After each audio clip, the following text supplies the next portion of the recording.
El profesor del siglo XXI ha de preparar a sus estudiantes para un futuro incierto. Mark Prensky. Que la educación necesita una revolución, nadie lo duda. Las innovaciones que vivirá el mundo educativo acabarán desmontando todo el sistema que hoy en día forma a los ciudadanos en las escuelas e institutos. En este proceso, la tecnología, las redes sociales o los videojuegos tendrán seguramente un papel importante. Serán herramientas valiosas para transmitir nuevas habilidades a los jóvenes, las que verdaderamente necesitan para llegar a la vida laboral y desenvolverse socialmente en entornos cambiantes.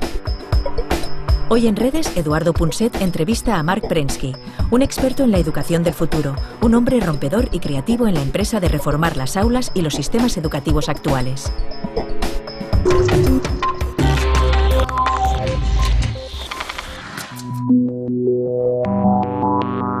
Los niños de hoy son distintos de lo que éramos los mayores de ahora, porque si somos distintos de lo que son los niños hoy, entonces no cabe ninguna duda de que hay que transformar, hay que cambiar el sistema educativo. Un sistema educativo no puede estar calcado para confabular o reproducir el pasado, sino que tiene que ser un sistema que permita a los niños del futuro conseguir el trabajo que buscan y que ahora no encuentran.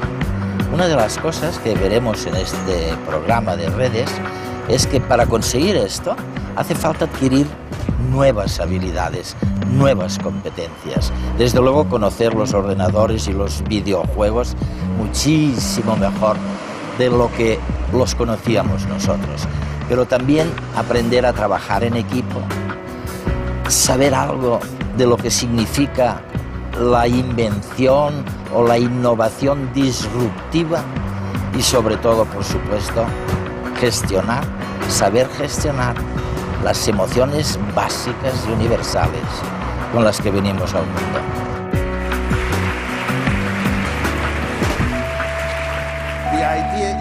Lo que llama nuestra atención como adultos no siempre es lo que llama la atención de nuestros hijos y de los jóvenes, y es algo que tenemos que tener en cuenta. A mí me gustaría centrarme en cómo podemos conseguir que nuestros alumnos estén más implicados en su propio aprendizaje, cuál es el papel del profesor en el aula del siglo XXI y cuál es la función de la tecnología en el proceso de aprendizaje del siglo XXI. Eres famoso por muchas cosas, pero una que la gente no ha olvidado es que un día se te ocurrió decir que los ordenadores y los videojuegos no son tan malos como se dice. ¿Por qué no le explicas a nuestra audiencia por qué, a los telespectadores? Estoy seguro de que muchos tienen sentimientos negativos en relación a los ordenadores y los videojuegos. Bueno, el problema es que la mayoría de la gente que piensa así no es aficionada a los videojuegos, por lo que no tienen ningún conocimiento directo, simplemente escuchan lo que dice la prensa. Es cierto. Y la prensa ha sido nefasta porque, ¿qué hace la prensa? Pues insisten en todo lo malo posible y montan una gran historia de por qué es malo, por qué esta persona se ha quedado como hipnotizada o lo que sea. No escriben sobre lo bueno. Así que la opinión pública tiene una idea totalmente opuesta a lo que es. Creen que los peligros son grandes y los beneficios escasos. Pero en realidad, los beneficios son muchos y los peligros son escasos, reales, pero escasos.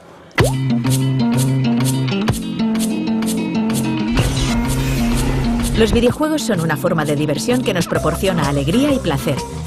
Dan intensidad a nuestra vida, nos absorben y enredan porque nos implican apasionadamente. Los videojuegos son conflicto, competición, reto y oposición. Pero tienen reglas, lo que nos proporciona estructura y disciplina, y unos objetivos que nos dotan de motivación. De esta manera, sin darnos cuenta, nos presentan los resultados y las consecuencias de nuestros actos, ayudándonos a aprender sin aprender con la práctica y la repetición. La recompensa es poder pasar de nivel. Los videojuegos son interactivos. Con ellos hacemos algo, como correr, bailar, jugar al tenis o qué sé yo. Y también, a veces, nos enseñan a cooperar con los demás, que entran a formar parte de nuestro grupo social. Agudizan nuestra creatividad e ingenio, con pruebas a resolver y problemas de estrategia. Y cuando su historia nos toca la emoción, ello nos garantiza que no olvidemos lo aprendido. ¿Y cuáles son esos beneficios? Quiero decir, si reflexionamos un poco, ¿son mejores médicos ahora? ¿Mejores soldados? ¿Son mejores profesionales? Me refiero a los que han practicado videojuegos. Son todas esas cosas. Y lo interesante es que los que ahora tienen unos 30 o 40 años y que crecieron jugando con videojuegos, parece que son mejores médicos. Sobre todo aquellos médicos que operan por cirugía laparoscópica. Hay estudios de investigación que lo demuestran científicamente. Son mejores músicos, mejores constructores de montañas rusas, porque son literalmente constructores de montañas rusas, mejores hombres de negocios, mejores empresarios. Y la razón es que los videojuegos te enseñan a asumir riesgos. Aprendes a actuar a partir de un feedback. Aprendes a tomar buenas decisiones.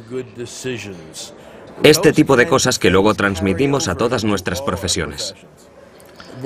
Los que juegan con ordenadores y videojuegos parecen como muy taciturnos, parecen reservados. Me pregunto si de alguna forma podemos aprender a conocerlos mejor. Dicho de otro modo, si podemos utilizar los ordenadores y los videojuegos para relacionarnos mejor con ellos. Es algo que durante mucho tiempo no hemos hecho. Creo que fue una oportunidad perdida. Siempre lo he pensado. Conseguir que los padres y sus hijos jugaran al mismo juego, cada uno con distintas habilidades adaptadas a su edad. Empezamos un poco con la Wii. Los de Nintendo sacaron la Wii y diseñaron deliberadamente un juego al que pudieran jugar juntos abuelos, padres e hijos. Y pienso que tienes toda la razón, es lo que debería pasar.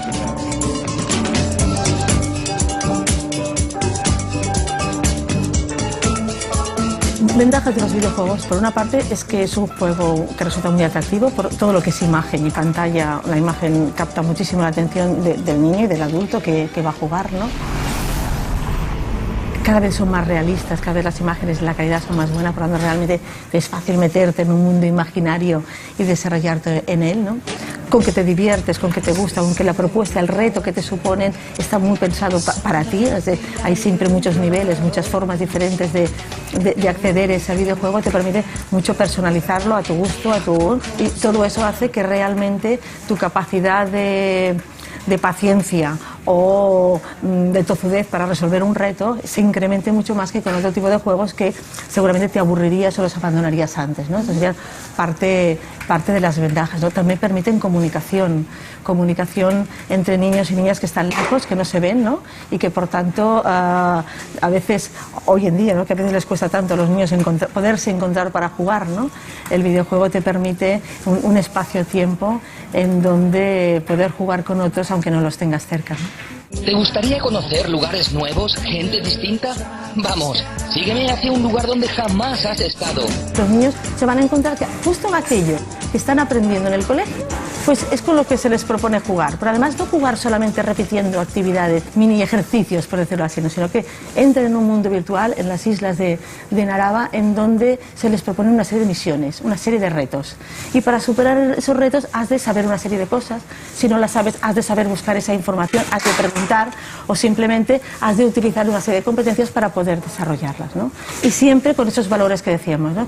Pues valores de civismo, de solidaridad, de entender al otro, de empatía, ¿no? Valores de tolerancia, de paciencia, de comprensión, ¿no? Todo eso lo has de poner en marcha para conseguir superar los retos que se te proponen en estas edades de 4 a 8 años, ¿no? Porque el juego es algo un poco mágico, ¿no? Cuando un niño que juega interpreta o ve demasiado claro que tú adulto estás queriendo sacar un beneficio, un aprendizaje, algo en ese propio juego, el juego es como si desapareciese, ¿no? En este mundo, tú eres el protagonista. El juego necesita sentirse libre, el juego necesita un margen de error, ¿no? El juego necesita colocarte en una posición psicológica en donde te sientas libre para crear y libre para equivocarte. En la medida que ves un ojo, ahí que te está controlando, el juego se reprime, se inhibe, ¿no? Escucha, hay una cosa que, lo que tú llamas los nativos digitales. Los nativos digitales y los inmigrantes digitales, sí. Quiere decir que nacieron con los videojuegos. Se calcula que pasan algo así como 5.000 horas leyendo a lo largo de toda su vida. Y quizás unas 10.000 horas jugando con videojuegos. La cifra de nuestra generación indica algo totalmente distinto, ¿verdad? ¿Tiene esto algún significado o supone algún resultado concreto para nuestro futuro profesional? Bueno, yo he hecho esos cálculos que son aproximados, pero sí es cierto que las consecuencias son muchas, porque leer conlleva que haya una historia, una lógica. Mientras que los videojuegos nos hablan de interacción, respuestas rápidas, resolución de problemas. Es importante que todos los padres entiendan esto. Un videojuego no es más que un gran problema que cuesta 50 euros. Y a los chicos les gusta resolver esos problemas.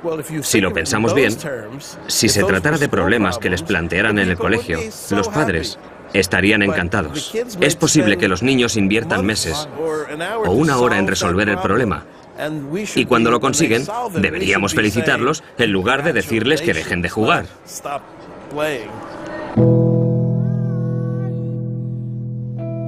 Es decir, un nativo digital se llama aquel niño que ha crecido rodeado de ciertos elementos tecnológicos.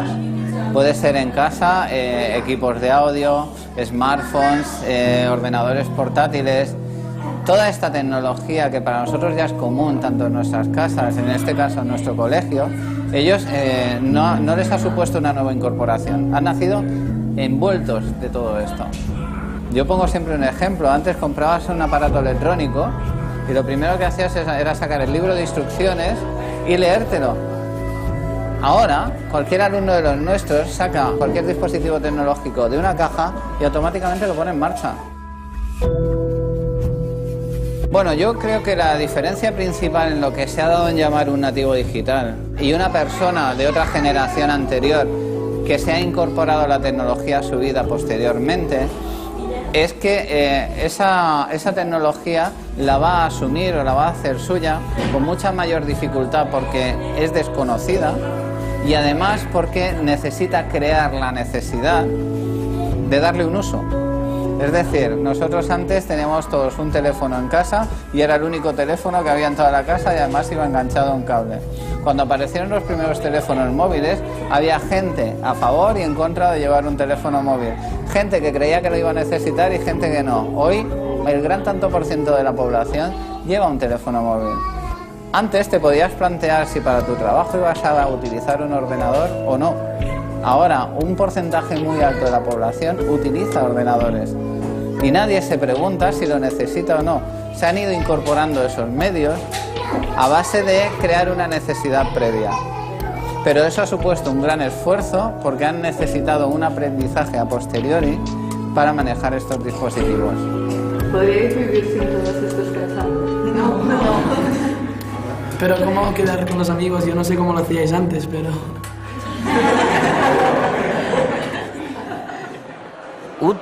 ¿Traduciría lo que estás diciendo correctamente si dijera que experiencias diversas comportan estructuras cerebrales diferentes? ¿Y que la estructura cerebral de alguien que ha crecido con los videojuegos es diferente de la del que no lo ha hecho? ¿Que es distinta? Bueno, sin duda es verdad lo que dices, pero lo que todavía no sabemos es cómo y qué significa. Hasta la fecha, nuestros conocimientos sobre el cerebro son todavía muy escasos en ese campo. Lo que sí sabemos es que, independientemente de cuáles sean, las experiencias que vivimos influyen en nuestro cerebro. Así como los músicos tienen cerebelos de mayor tamaño, si repetimos algo una y otra vez, esta repetición influirá en nuestra capacidad de hacerlo. Los aficionados a los videojuegos suelen tener mejor visión periférica, muestran una mayor concentración visual, quizás tengan mayores habilidades para la resolución de problemas, no lo sabemos. Es fantástico, ¿no? En cualquier caso, sí sabemos, porque se han hecho estudios sobre este tema, que los taxistas de Londres tienen un hipocampo de mayor tamaño que cualquier ciudadano medio de la ciudad. Y debido justamente a Tienen que aprenderse todo eso, sí. Tienen que aprenderlo de memoria. Hay otra cosa que preocupa mucho a la gente, ¿sabes? Tienden a decir, bueno, los nativos digitales tienen tantas pantallas, la pantalla del vídeo, la del teléfono, la del ordenador, que son incapaces de mantener la atención. No saben concentrarse en un problema único. ¿Qué opinas de esta opinión? ¿Es verdadera? ¿Es errónea? ¿Por qué pasa? No creo. Pienso que se pueden dar distintas respuestas a esta pregunta. Creo que no es una pregunta fácil. En primer lugar, lo más importante para una persona joven, igual que para una persona mayor, es la atención. La gente que presta atención a muchas cosas distintas a la vez ha aprendido a dividir su atención y por eso comentan, vale, no necesito centrarme únicamente en esto porque puedo hacerlo igual. Hemos llevado a cabo experimentos en ese sentido. Uno famoso es aquel en el que hay unos niños que ven la televisión solos. Se trata de niños pequeños. Y otros que ven la televisión, pero estando delante de un videojuego. Los niños que están delante del videojuego juegan, pero tanto unos como otros saben perfectamente qué está pasando en la televisión. Porque la mayoría de las cosas no requieren toda nuestra atención. Lo que requiere toda nuestra atención es el tiempo o las urgencias, porque se produce una gran descarga de adrenalina y la adrenalina nos exige que nos centremos. Pero en la mayoría de los casos, la gente lee varios libros a la vez, hace distintas cosas a la vez, piensa en varias cosas simultáneamente, quizás escucha música, puede que conduzca escuchando la radio, muchas cosas. Nuestro cerebro es muy poderoso y creo que es una idea muy equivocada pensar que tenemos que centrarnos únicamente en hacer una cosa a la vez.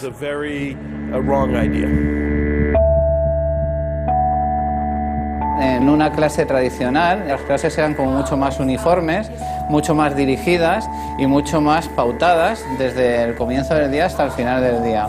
La incorporación de la tecnología lo que ha permitido ha sido una atención a la diversidad enorme en el aprendizaje dentro del aula. De tal manera que puedes tener un alumno o un grupo de alumnos realizando una actividad, otro grupo de alumnos realizando otra actividad y cada uno está aprendiendo algo diferente en ese momento. La tecnología nos ayuda a saber cooperar con los demás, a acceder a la información, a realizar tus propias presentaciones, tus propios diseños. O bien, nos sirve de apoyo para aprender otros idiomas o a leer. La tecnología es parte de nuestro mundo y del mundo del trabajo. Por eso la educación tiene que adaptarse a las necesidades futuras de estos alumnos. Si no sabes usar un ordenador, pocas cosas podrás hacer. Y también, no sé, aprender a usarlo y las diferentes opciones que tienes con internet y con un ordenador. Es evidente que existen riesgos. Por ello, el alumno debe aprender a responsabilizarse de su propio aprendizaje, de sus limitaciones y puntos fuertes, así como de los problemas que tienen estas y otras tecnologías. Podríamos estar hablando desde peligros reales que hay en internet, peligros a la hora de mostrar datos personales o tu intimidad, peligros a la hora de que también ese internet te haga perder una visión, digamos, de la realidad. Todo eso es lo que tenemos que enseñarles a los chavales, porque internet no va a desaparecer, van a tener que convivir con ella y a medida que crezcan tendrán que adaptarse y utilizarlo adecuadamente. El cambio que está pidiendo la educación ha de ser realista, adaptado al momento actual. necesitamos pensar en un cambio en el sentido de crear un nuevo proyecto pedagógico distinto que nos permita la aplicación de la tecnología en esa enseñanza individualizada, en esa aparición de nuevas emociones, en el trabajo de las inteligencias múltiples. No podemos estar con métodos del siglo XIX en aulas del siglo XXI. Y el gran reto es formar y preparar a nuestros alumnos probablemente para profesiones que todavía no conocemos. Escribiste algo así en algún sitio. Hablabas de un estudiante que no prestaba atención y tú dijiste que no era un problema de déficit de atención, sino simplemente que el estudiante no escuchaba. Sí. ¿Qué querías decir exactamente? Quiero decir que no es que los niños no puedan prestar atención. La gente se equivoca cuando los culpa de no ser capaces de estar atentos durante un buen rato. Lo que pasa es que los niños deciden no prestar atención. Si reúnes a un grupo de niños que tú crees que les cuesta estar atentos en la escuela y en cambio los colocas delante de una película que dura 3 horas pero que realmente les interesa, la mirarán y estarán atentos durante 3 horas o ante un videojuego o cualquier otra cosa que les resulte atractiva, pero les cuesta estar atentos cuando se trata de aprender a la vieja usanza. Muchos chicos dicen que cuando van al colegio y entran en el edificio tienen que desacelerar. Y no se refieren a los aparatos que llevan consigo, sino a su cerebro. Quieren decir que pueden hacer cosas mucho más poderosas fuera del colegio que dentro.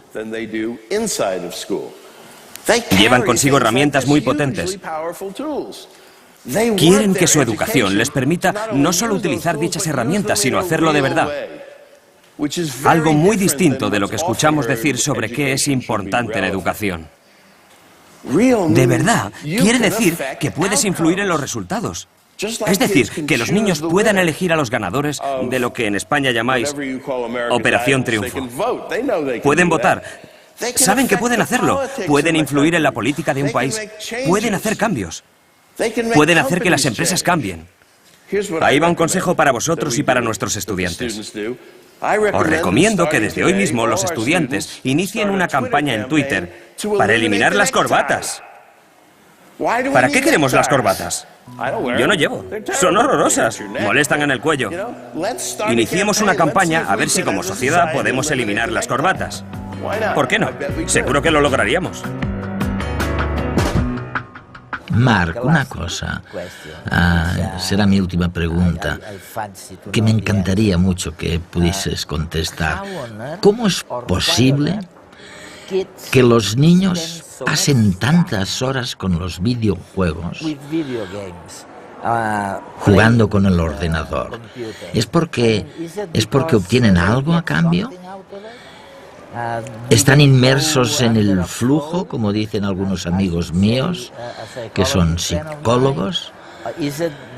¿Es porque les gusta la interacción social? ¿Por qué es lo que más les gusta? Bueno, pues porque es la época en la que viven. Un amigo mío solía decir, tienes que vivir tu tiempo. Y vivimos en una era de pantallas. Hoy en día, muchas de las cosas que les interesan suceden en pantallas, grandes o pequeñas, lo que sea. No siempre va a ser así. Tenemos los hologramas y otras muchas cosas. Hubo un tiempo en que la gente se quejaba porque los niños se enfrascaban en libros y no levantaban la vista. ¿Por qué se pasan el día entre libros?, decían. Ahora, a la gente le encantaría volver a esa época. Yo creo que es normal, porque es donde radica la acción. Es ahí donde están sucediendo las cosas interesantes. En nuestros días ocurren en pantallas de todos los tamaños. Por eso pienso que es normal que los niños miren a su alrededor y vean qué hay de interesante. Soy un niño, soy nuevo en este mundo. ¿Qué hay de interesante ahí? Ah, mira. Aquella pantalla, ¿no? Los bebés lo saben porque es ahí donde focalizan su atención. Así son las cosas y me parece sumamente interesante.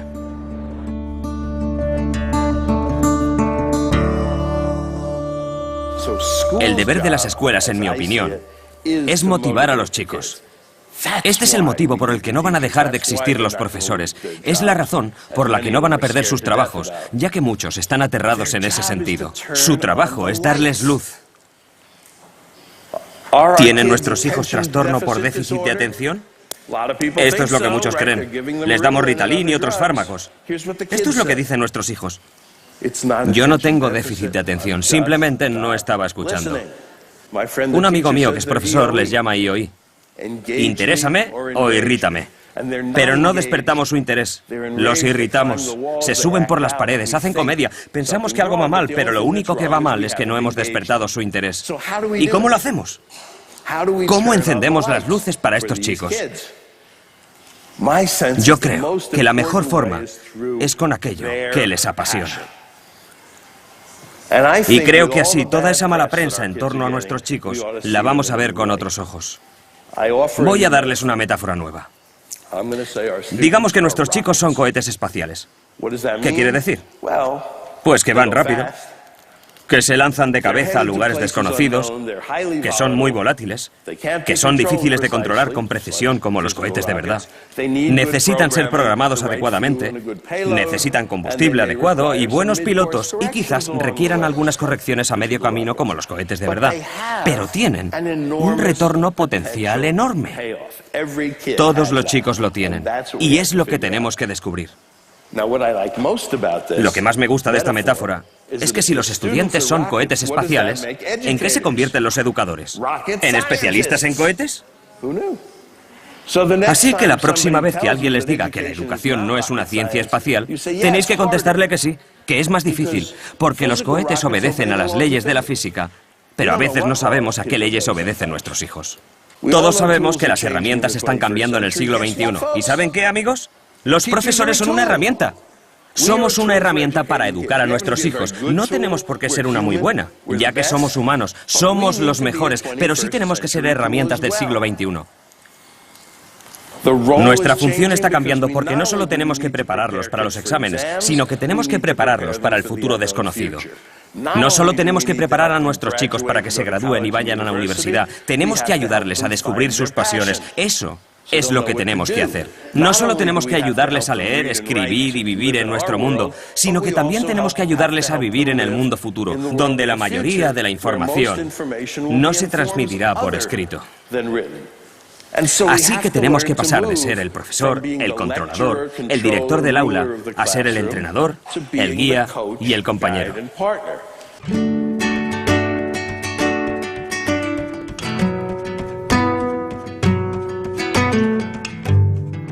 Yo no creo, sinceramente, que haya un descubrimiento mayor que el que se está haciendo en estos meses, en estos años.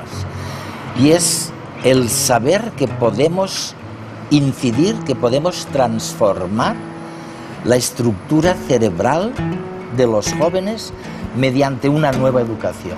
Y hemos descubierto otra cosa impresionante, es que ahora sabemos cuándo existe, cuándo se abre la ventana crítica. Sabemos que lo que no hayamos conseguido, cuando los niños alcanzan los 6, 7, 8 años, no diría que es inútil seguir insistiendo, pero sí que se ha perdido la única y la gran oportunidad.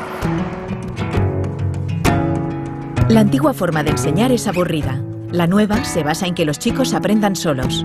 Mark Prensky.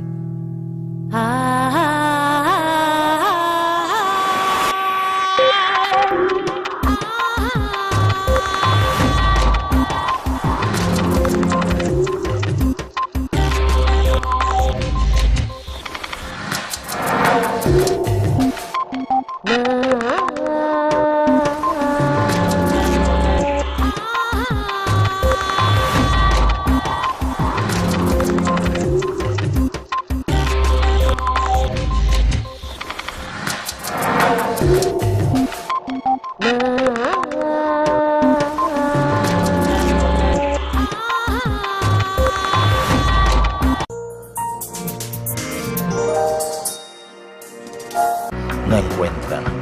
Una de las cosas que veremos en este programa de redes es que para conseguir esto hace falta adquirir nuevas habilidades, nuevas competencias. Desde luego conocer los ordenadores y los videojuegos muchísimo mejor de lo que los conocíamos nosotros. Pero también aprender a trabajar en equipo, saber algo de lo que significa la invención o la innovación disruptiva y sobre todo, por supuesto, saber gestionar las emociones básicas y universales con las que venimos al mundo.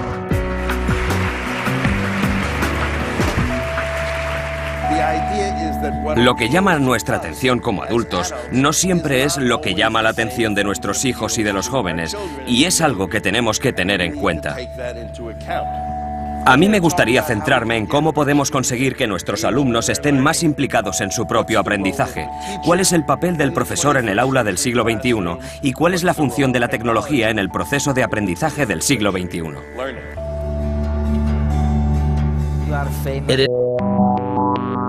Los niños de hoy son distintos de lo que éramos los mayores de ahora, porque si somos distintos de lo que son los niños hoy, entonces no cabe ninguna duda de que hay que transformar, hay que cambiar el sistema educativo. Un sistema educativo no puede estar calcado para confabular o reproducir el pasado, sino que tiene que ser un sistema que permita a los niños del futuro conseguir el trabajo que buscan y que ahora... Todo el sistema que hoy en día forma a los ciudadanos en las escuelas e institutos. En este proceso, la tecnología, las redes sociales o los videojuegos tendrán seguramente un papel importante. Serán herramientas valiosas para transmitir nuevas habilidades a los jóvenes, las que verdaderamente necesitan para llegar a la vida laboral y desenvolverse socialmente en entornos cambiantes.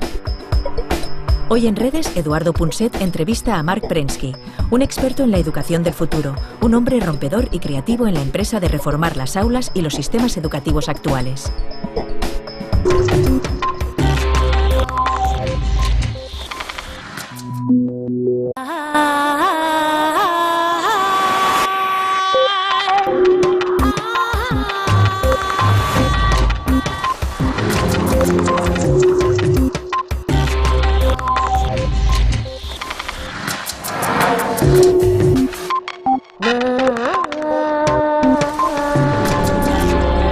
El profesor del siglo XXI ha de preparar a sus estudiantes para un futuro incierto. Mark Prensky. Que la educación necesita una revolución, nadie lo duda. Las innovaciones que vivirá el mundo educativo acabarán desmontando